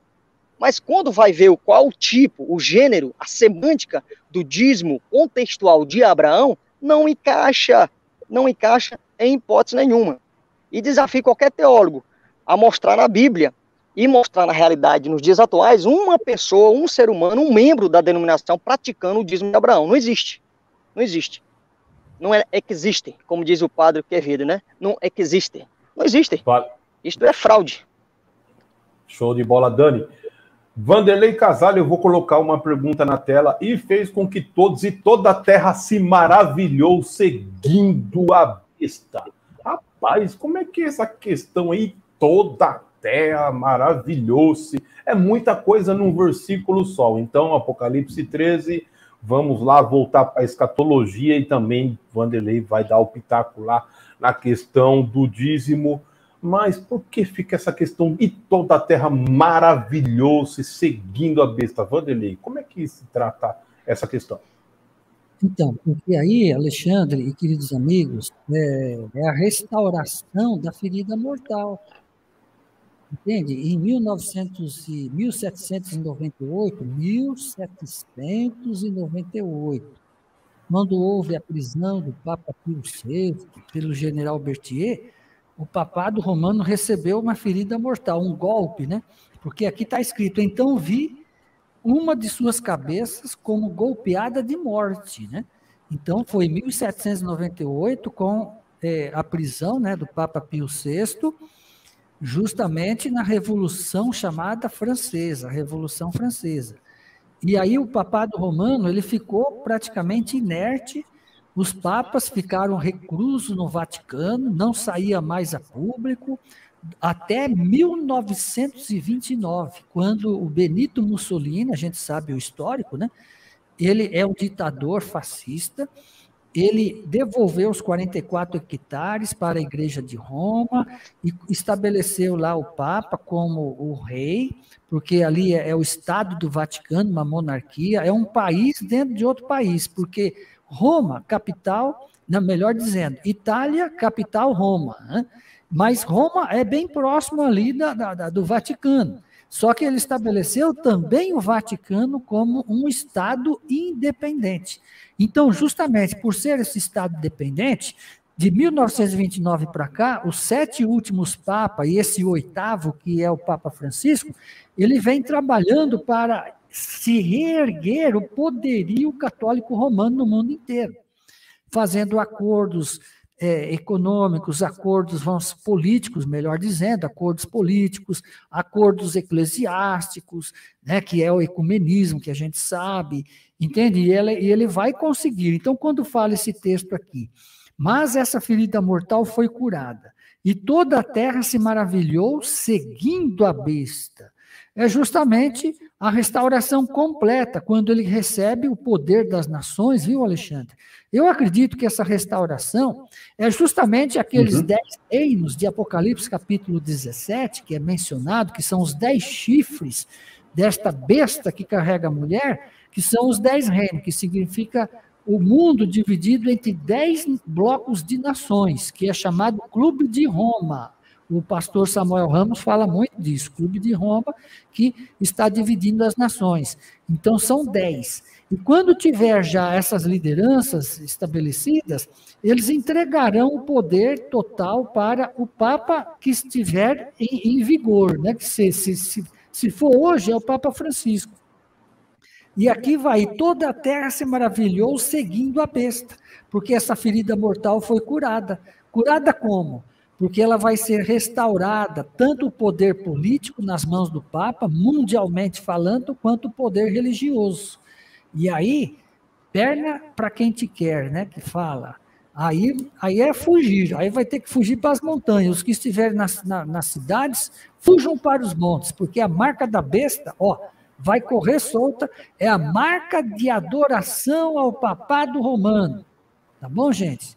É a marca de adoração ao papado. Você veja que muitas pessoas se ajoelham na frente do Papa e o Papa não fala nada, fica quieto. Né? Até o anjo de Deus, quando o apóstolo João, na ilha de Patmos, foi se ajoelhar, não faças isso. Né? Ele até repreendeu João. Não faças isso, porque eu sou teu conservo, eu sou servo de Deus também. Não faça isso. E adore somente a Deus, somente a Deus. Então, mas os papas, eles gostam de receber adoração. Né? Ajoelhar-se na frente dele, eles não falam nada. Que bom, a pessoa se ajoelha ali. Né? Entende? Porque eles se intitulam o vigário de Cristo. Ele se intitula Deus na terra. Inclusive o Papa Leão XIII, ele disse assim, nós ocupamos nesta terra o lugar do Deus Todo-Poderoso. O Papa Leão XIII. O pessoal não tem escrúpulo mesmo. Eles falam que são deuses aqui na terra.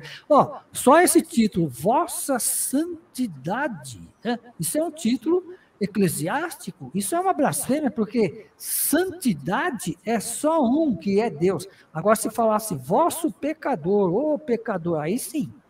Agora, vossa santidade é um título que só pertence a Deus. Então, por isso que aqui abriu a sua boca em blasfêmia contra Deus, que é o verso 6 de Apocalipse 13, para difamar o nome de Deus, e difamar o tabernáculo, a saber os que habitam no céu, né? Então, justamente, esse poder, esses títulos, o título já está aí, né? Mas o poder político vai ser restaurado e toda a terra vai adorar o papado romano. Olha o verso 4, só para terminar. E adoraram o dragão que é Satanás, porque deu a sua autoridade à besta. Olha, também adoraram a besta, dizendo quem é semelhante à besta, quer dizer, ao Papa. Quem pode pelejar contra ele ou contra ela, contra a igreja de Roma? Não, ninguém pode pelejar. Vai acontecer como foi na Idade Média.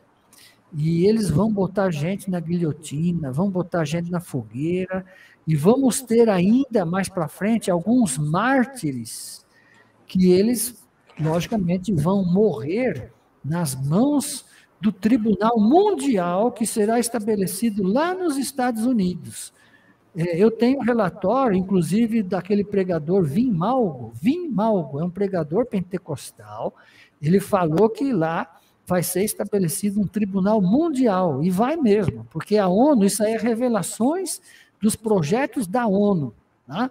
A Organização das Nações Unidas, e é justamente a ONU aonde vai, que é justamente essa organização para reunir as nações e entregar o poder para quem? Para o papado romano, sem dúvida nenhuma. Então isso significa, Alexandre, a restauração, né? E toda a terra se maravilhou seguindo a besta. Por que fala toda a terra? Quer dizer que eu vou, o Alexandre vai, o irmão Daniel, você que está aqui. Não, a gente não quer adorar a besta, mas quando fala toda a terra, é praticamente a sua totalidade. Excetuando os escolhidos de Deus, claro, excetuando os servos de Deus, as servas, o povo de Deus, que é um grupo bem pequenininho. Enquanto uma pessoa, um povo, recebe a marca da besta, em Apocalipse 13, outro grupo recebe o selo de Deus, em Apocalipse capítulo 7. Né? É o selo de Deus e o selo da besta, a marca de Deus e a marca da besta. Um é o sábado, o outro é o domingo, tá? Só para concluir, um é o sábado, o outro é o domingo, e assim termina o conflito entre o bem e o mal. Vai lá, Alexandre. Maravilha. No canal Análise Teológica, o 3 são um programa de opinião. Temos os nossos programas de debate, aquele modelo presidencial, onde tem aí 3 minutos para perguntas e réplicas. Hoje estamos fazendo o programa de opinião que imitamos da Jovem Pan, o 3 são 1. Mas aqui o nosso programa é muito mais embasado teologicamente. Diga-se de passagem, eu gostaria agora de colocá-lo, o nosso irmão Daniel Duarte, na Berlinda, colocando o microchip. Tá bom, falamos de escatologia, de Bíblia, mas vamos trazer agora para a prática. Daniel gostaria de saber se aparecer aí um microchip para você introduzir sobre seu corpo, você colocaria? É um microchip? Micro. Não. Não. Tem alguma relação com as escrituras por causa disso ou não? Não, porque eu acredito que, até de acordo com a Constituição Federativa, ou Federal do Brasil, diz que o nosso corpo ele tem que ser inviolável, ou seja, no sentido de que alguém não pode chegar e adentrar o meu corpo sem a minha permissão. Seja uma cirurgia, porque isso é um tipo de estupro, certo? Sem a minha permissão. O meu corpo é como se fosse um terreno, uma propriedade particular. Então, a pessoa não pode chegar e introduzir algo em mim, a não ser se fosse por questão de lei, né? Mas se esta lei ultrapassasse agora, entrando para os meus conceitos, não que a Bíblia está dizendo que é proibido botar um chip, não. Os meus conceitos, eu mesmo, particularmente, se tivesse uma lei dominical, uma coisa assim, eu mesmo não aceitaria, a não ser se fosse a força, né? Até, por exemplo, fazer uma tatuagem, eu também não faria, por tipo assim, tranquilo, tá entendendo? Essa é a minha opinião, acredito que é por aí, né? Vanderlei Casale, nós gostaríamos de saber aí também agora sobre o chip e especificando sobre propriamente a marca, se ela é física ou espiritual. Já vamos encerrar. Gostaria que o Daniel Duarte fizesse as suas considerações finais e vai encerrar com a palavra do nosso mestre de hoje, Vanderlei Casale. Obrigado, Daniel Duarte, por aceitar o convite do canal Análise Teológica e já está aqui pré-convidado para no futuro aí participar de um debate com alguma teologia que faça confronto com a tua. Eu também agradeço, né, pelo convite e por poder participar, né, dar a minha opinião e inclusive expor um pouco das verdades das escrituras, né, na sua forma escriturística.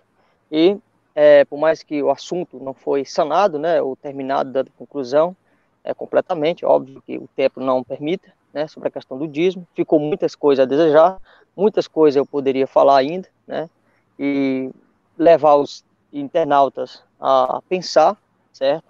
E muitas coisas foi falado, ficou equivocado, pessoas continuam equivocadas e vão continuar assim, né? E eu não quero que ninguém entenda mal, certo? Entenda mal que eu estou proibindo alguém de dar o dízimo. Alguém pode fazer o que quiser com o seu dinheiro, certo? E que isso não é desculpa, mas se não der o dízimo, né, vai perecer a obra, isso não é desculpa, certo? Porque existem instituições que estão em mais de 80 países e eles não cobram dízimo. Existem muitas, eu conheço pelo menos 3 instituições, 4, mais ou menos 4 instituições, tem sede aqui no Brasil, que não cobram dízimo e tem missionários espalhados por todo canto, tem pessoas pregando o evangelho, o local que eu me reúno, nós não cobramos o dízimo, e tem pessoas, reuniões na Inglaterra, nos Estados Unidos, em muitos locais, e eles não cobram o dízimo, né? O donativo, a oferta voluntária, e nenhum pregador morre de fome, certo? Essa é balela, para dizer, mas tem que dar o dízimo, não acontecer isso. Não, isso é balela, certo? Isso não eu vejo uma desnecessidade, né? Então, também na questão do dízimo, de falar, tem que dar o dízimo praticável. Como é que sai o dízimo na casa do tesouro se hoje o templo foi destruído em Jerusalém? Então, tem muitas coisas que nós poderíamos adentrar aqui, tem muitas coisas que ficou a desejar, a falar, né? Agradeço pelo o convite aí, né? E é isso aí, estamos aí na medida do possível. Desculpa aí porque eu não estou aparecendo a imagem, porque aqui, em época chuvosa, tem muita chuva, né? Aí aparece muito besouro, uns insetozinhos, aí tem que apagar a luz. A única coisa que deixou a desejar, de fato, aí foi a internet do queridíssimo Daniel Duarte, porque o dia que ele tiver uma... no dia que ele tiver uma internet boa, esse menino voa aí também no YouTube. Não. Obrigado, Daniel Duarte. Ok. Não, a minha internet aqui, eu não sei, a de vocês estão, não sei se eu acho que a de vocês tão boa, a minha tá meio ruim aqui, mas é isso aí. quem sabe outro dia aí a internet esteja mais boa. Mas aí eu já fiz transmissão, né? Ela não travava, não sei por que a causa, né? Mas aí estamos aí, né? Obrigado a todos e é isso aí. Valeu, Daniel Duarte. Depois eu vou também pedir aí para a galera marcar uma outra agenda para o Daniel esclarecer as questões do... Vamos lá falar, então, da marca da besta, do chip, de tudo isso que foi dito, como o Daniel bem colocou, é difícil de falar tudo, mas falamos muito já sobre teologia. E Vanderlei, por gentileza, faça as considerações finais, agradecendo todo o público. Fica à vontade. Então, eu queria só falar um pouquinho sobre pouquinha coisa mesmo, sobre o chip, né? Porque eu assisto, por exemplo, tem um canal aí do Seu Mizuka, é o nome, né? E ele é antivacinista, pelo que eu estou sabendo, ele é contra, né? E ele está apresentando de que já tem algumas partes do mundo, de alguns países, de que eles estão exigindo justamente a vacina e que seja, quem for vacinado, que seja introduzido também o dízimo debaixo da mão direita, da pele. E é um comprovante, este é um comprovante da vacina que você tomou a vacina. Então, eles estão, eu estou vendo, eu estou percebendo, de que eles estão começando a colocar ou aplicar o assunto, esse sistema, este objeto que é um chip, vamos assim dizer, aplicando nas pessoas com a desculpa a respeito da pandemia, a respeito da vacina, né? Então, o que está dando aí a entender é de que já estão começando a colocarem, a aplicarem a vacina, mas a vacina em conexão só vai, as pessoas que serão vacinadas receberão um tal de um chip. E isso é que vai determinar, vai provar de que ele é uma pessoa vacinada, né?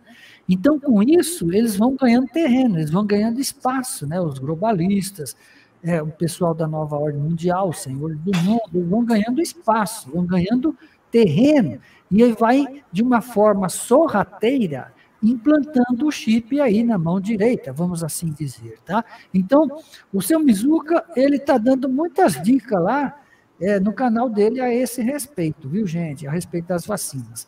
Mas, Alexandre, queridos amigos, queridos irmãos que acompanhou aqui essa live, você que chegou um pouquinho mais tarde, quero agradecer a vocês, logicamente, pela participação, pela audiência, né? E também o nosso irmão Daniel Duarte. Sensacional. Claro, foi muito boa a sua atuação. Ele falou daquilo que ele acredita, daquilo que está também nas Escrituras, e é desse jeito. O Alexandre também falou também daquilo que acredita. Agora, basta a cada um de nós fazermos que nem os bereanos, né? Ora, os bereanos eram mais nobres do que os de Tessalônica. Você lembra esse texto? Porque eles ouviam a mensagem de Paulo e eles pesquisavam as Escrituras todos os dias para ver se as coisas eram assim de fato, né? Para ver se confirmava a palavra. Então, cada qual tem que pesquisar as Escrituras para ver se confirma a minha palavra, a palavra do Alexandre ou a palavra do Daniel, tá certo, gente? Valeu, até mais. Fica com as Escrituras, senhoras, fiquem com o nosso mestre, ouçam nós, assim como nós temos feito, e foi com grande gratidão. Valeu, Dani, valeu, Vanderlei Casale. Um abraço a todos, deixa o like aí, até a próxima, se Deus assim permitir.